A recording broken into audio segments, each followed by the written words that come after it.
Сайн байцгаана уу хүүхдүүдээ. Та бүхний өнөөдрийн мэндийг хүргэе. За өнөөдрийн асинхрон эхний хичээл бол найруулга төвний үргэлжлүүлсэн одоо хим хэмжээ гэсэн хичээл байгаа. За хичээлийн зорилго бол найруулгын тухай мэдэх, за хим хэмжээг яг бичихд одоо зөв хэрэглэх ийм одоо зорилготой гэж байна. За найруулгын тухай ерөнхий одоо мэдээлэлтэй байх ёстой. За найруулгын тухайд бол хоёр янзын одоо мэдээлэл байдаг. За риторика гэж бас хэлдэг, зарим тохиолдолд дуун ухаан гэж хэлдэг. За риторика гэдэг нь бол өргөн дахины одоо соёл дартамны одоо хэлдэг үг хэлдэг нь бол риторика. За энэ бол грек ромынээс одоо хэлтгүүлээ нэгэд тусны уран итгэхгүй ярих, урлаг яруу өгөх чадвар. За үгийн урлагаас үүсдэг гэж үздэг. За дуун ухаан гэдэг бол одоо дорн дахины соёл дартамны зүйл. За энэ итгэл төвд Монголын нутаг соёлд одоо үлэмжтүүлсэн дуун ухаан хэмээх өргөн зарбарын ойлголтын дор үгийг одоо найруулж, утгыг урлахыг нэг нь одоо эрдэм одоо уламжлалж үтсийн нэг нь бол энэхүү найруулга зүй юм аа гэж ойлгож байна. За найруулгын тухайд бол найруулга зүй гэсэн хоёр одоо үг хэллэг байна. За найруулга гэдэг бол хэд шинжлэлийн хүний бодол, санаа, үг өгүүлбэрийн одоо дистратагаар зөв илэрхийлэх нэг бол найруулга гэж хэлдэг. Хүн санаа бодлоо илэрхийлэхдээ тодорхой арга барил хэлбэр мэндийг ашигладаг. За найруулгын дараах хадлар бол ангилж болно. Дээд буюу эрхэмсэг найруулга, дунд буюу энгийн найруулга, доод буюу доромж. За дээд буюу эрхэмсэг найруулгыг бид бол уран зохиол, яруу найруулга хэлцсэн юм байна. За дунд буюу энгийн найруулгыг бид өдөр тутмынхаа одоо ярианд хэрэглэдэг. За доод буюу одоо доромж утгыг бол одоо албан бус өөрөөр хэлбэл энгийн одоо тийм харилцаанд бол хэрэглэдэг гэж ойлгож байна. За найруулга зүй гэдэг бол тухайн санаа зорилготой одоо тохируулсан зөв тодорхой ойлгомжтой илэрхийлэх аргыг судалдаг юм ухаан. Өөрөөр хэлбэл одоо бодол санаагаа ямар дараалал, ямар үг хэлэхээр илэрхийлэх одоо бусад ойлгомжтой байхыг одоо заад ийм шинж тухай юм гэж. Тэгэхээр найруулгыг одоо судалдаг шинж тухайныг бид нэр найруулга зүй гинэ гэж ойлгож байна. За ингээд найруулга зүй нь бол хэлний дотоод зохион байгуулалтыг нэгдүгürt нь судлана. Хоёрдугаарт нь хэлнийг хэрэглээг одоо тухайн нөхцөл зөв ашиглахад тусалдаг. За багштай хэлэхдээ одоо жишээлбэл тийм ээ сайн байна уу багшаа гэдэг ч юм уу. Найзтай хэлэхдээ сайн уу гэх мэтлэн. Тэгэхээр энд нөгөө харилцаа маань одоо ямар хүмүүстэй харилцаж байгаагаас хамаарат нөгөө найруулга зүйн одоо үг хэллэгийг хэрхэн яаж одоо хэрэглэх вэ гэдэг. За тэгэхээр санаагаа тодорхой товч ойлгомжтой илэрхийлэхэд чиглэдэг одоо ийм одоо онцлогтой юм аа гэж ойлгож байна. За тэгэхээр найруулга зүй хоёр бол хоорондоо ялгаатай байх нь тийм ээ. За найруулга нь бол түүхэн урт хугацааны туршид одоо тодорхой үүрэг зорилготойгоор бүрдсэн бол тухайн хэлний өнгөц онцлог нэг жин хэмжээ одоо байна гэж ойлгож байна. За мөн хэлний хэрэгэл үүрэг зүй одоо зөв зохистой хэрэгэлдэг юм практик үйл ажиллагааг бол найруулга гэж хэлнэ. За найруулга зүй гэдэг бол хэлний аливаа нэг жиг одоо хэрхэн хэрэглэхийг судлах юм шинжлэх ухаан. За дигж аягийг одоо задлан шинжиж тайлбарлаж нийтийн хэрэглэг болгох зорилготой шинжлэх ухааныг бид найруулга зүй гэж байна. Өөрөөр хэлбэл одоо хэлний хэрэгэл үүрэг зөв зохистой хэрэгэлдэг юм практик үйлийг одоо хийж байгаа илэрхийлэх одоо арга боломж хим хэмжээг л судалдаг гэж байна. За найруулга зүй бол хэд онцлогтой. Нэгдүгээрт нь бол зорилготой байх ёстой. За юуны тухай ямар санаа илэрхийлэх гэж байгаа нь бол тодорхой байх жишээтэй. За мөн уялдаа холбоотой байх ёстой. Өөрөөр хэлбэл өгүүлбэр санаанууд логик дараалалтаа нэгэн зорилгод одоо чиглэсэн байх ёстой гэж байна.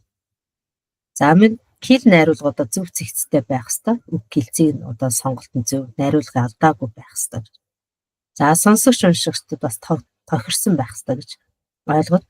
За хүүхдэд зориулсан нь бол найруулга нь бол зөв ойлгомжтой, шинжлэх ухаан зориулсан нь бол баримттай тодорхой байх ёстой гэх мэтлэн одоо өөр уншигчаас хамаарсан бас ийм найруулга зүйтэй байна гэж байна. За мөн уран яруу сонирхолтой байх ёстой. Уран үг зөвөрлөл, харьцуулал одоо ашиглан сэтгэлд одоо хүрэхээр тийм ээ. Одоо чихэнд сонсогдож, нүдэнд харагдаж, тийм ээ бид мэдрэхүүгээр одоо мэдрэгдэх үзье. Одоо өршлөг гурмаягуудыг бас ашиглаж одоо бичнэ гэж ойлгож байна. За найруулгын төрлөөр бол нэлээд одоо судалгаа хийгдсэн байдаг. За энэ хүн төрлөختнүүд бүхий л амьдралынхаа одоо туршид нэгэн харилцааны дүнд одоо өнгөрөөдөг бөгөөд энэхүү харилцааны хамгийн одоо үүрэг зорилго нэг нэгээс л ялгаатай. Эндээс үүдэж одоо найруулгын хийг маяг төрөл гэсэн хугтгын ойлголтууд гарч ирсэн байна. За энэ судлагдсан тооцоодыг та бүхэн бас дэвтэр дээрээ тэмдэглээд бас ямар одоо судлаачид энэ найруулгын төрлөөр одоо судалгаа явуулдаг юм болоо гэдгийг бас уншиж харж болно. За ингээд орчин цагийн монгол хэлний найруулгууд бол дараах одоо байдлаар ангилсан байдаг.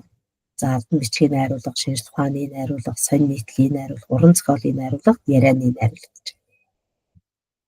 За албан бичгийн найруулга гэдэг бол хэрэг явдлын тухай дистрал нарийн одоо тоочин бичсэн баримт бичгийн хэл найруулга байна.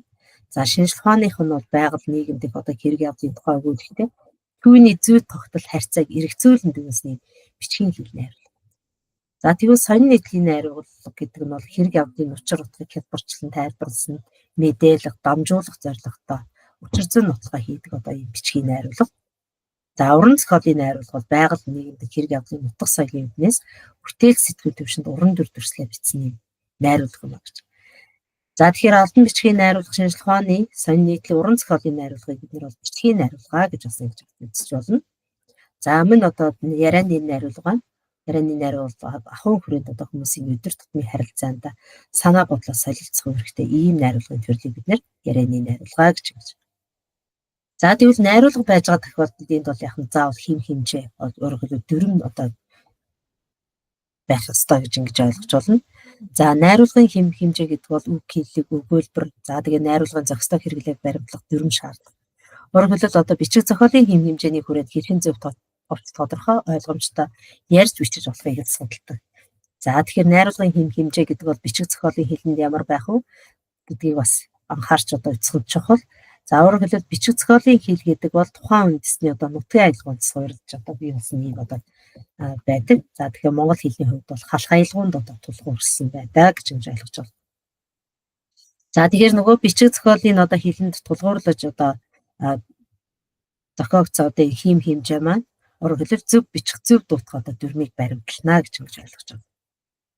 За бичгийн хэл хөгжснөөрөө бол найруулга сайтай, утга төгөлдөр болно. Хэлний баялаг өснө, ард түмний төвх соёлтой салшгүй холбоотой ийм одоо ач холбогдолтой гэж.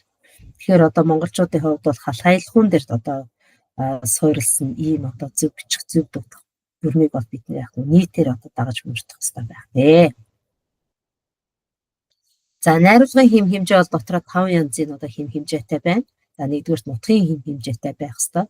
За өөрөөр хэлбэл энэ бол санаа утгын хувьд бол зөрчилгүй лог холбоотой байх ёстой. За мөн хэлний хим хэмжээ байх ёстой. Энэ бол үг зөв, за хэлцээд одоо зөв хэрэглээ одоо хэлж байна. За хэв маягийн хим хэмжээ гэж байна. За найруулгын зорилго нөхцөл бол хэрэглээ тохирсон одоо ийм хэлбэрт одоо хэрэглэх ёстой. Өөрөөр хэлбэл одоо албаны хэлбэрт бол тийм ээ одоо таны өргөдлийг хүлээн авлаа. Уран зохиолын хэлбэрт бол хүсэл мөрөөдмийн биелэх мэтлэн өөрөөр хэлбэл албан нь одоо бичгийн найруулгад бид нэр хүсэл мөрөөдмийн биелэх мэтлээ гэж одоо өргөдөлтөөр бичих одоо боломжгүй гэсэн санаа шүү дээ тийм ээ. За хэл найруулгын соёлын хим хэмжээ гэдэг бол үг ярианы соёл, зөв харилцааны илэрхийллийг бид нэр бол хэлнэ. За ингээд өгүүлбэр хоорондын уялдаа логих одоо дараалал зөв байж ич энэ найруулгын хим хэмжээ бүрэн дүүрэн одоо хийгджээ гэж ингэж ойлгоно. За найруулгын хим хэмжээг бол харьцуулсан хүснэгт байна. За утгын одоо хим хэмжээ ямар байх вэ тийм ээ? Хэлний хим хэмжээ гэж юу юм? Хэв маягийн хим хэмжээ гэж юу юм? Найруулгын хим хэмжээ гэж юу? Соёлын хим хэмжээ гэж юу вэ гэдэг. За энэ харьцуулсан хүснэгтийг бас та бүхэн нэлээд тогтоож уншаад дэвтэр дээрээ бас тэмдэглээрэй. Өөрөөр хэлбэл энд бол хим хэмжээний алдаа байгаа. Алдааг одоо хэрхий яаж одоо илрүүлэх тийм ээ. За үеийг зассан одоо ямар байна вэ тийм ээ. За мөн одоо яагаад энэ алдаатай болоод байгаа юм бэ гэдгийг хоёр талд нь тайлбар хэсэг бичсэн байгааг бас анхаарч уншаарай гэдгийг сануулъя. За ингээ найруулгын төрлүүдийн одоо хим хэмжээний хувьд бол албан бичгийн найруулга, эрдэм шинжилгээний найруулга, сонин нийтлэлийн найруулга, уран зохиолын найруулга, ярианы найруулга. За ингээд өөрсдийн найруулгын төрөл болгоно маань өөр ингэсэн хим хэмжээтэй байх ёстой гэж. За энэ хим хэмжээ найруулгын төрлүүдийг та бүхэн бас дэвтэр дээрээ тэмдэглээ илгээгээрэй. За тэгээд жишээтэй харьцуулаад уншаарай.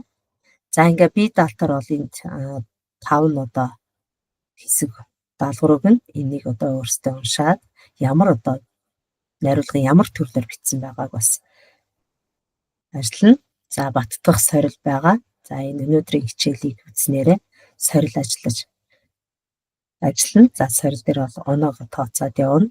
За гэрийн даалгавар дээр бол өөртөө бие дааж одоо үзэх нэг юм даалгавар байгаа.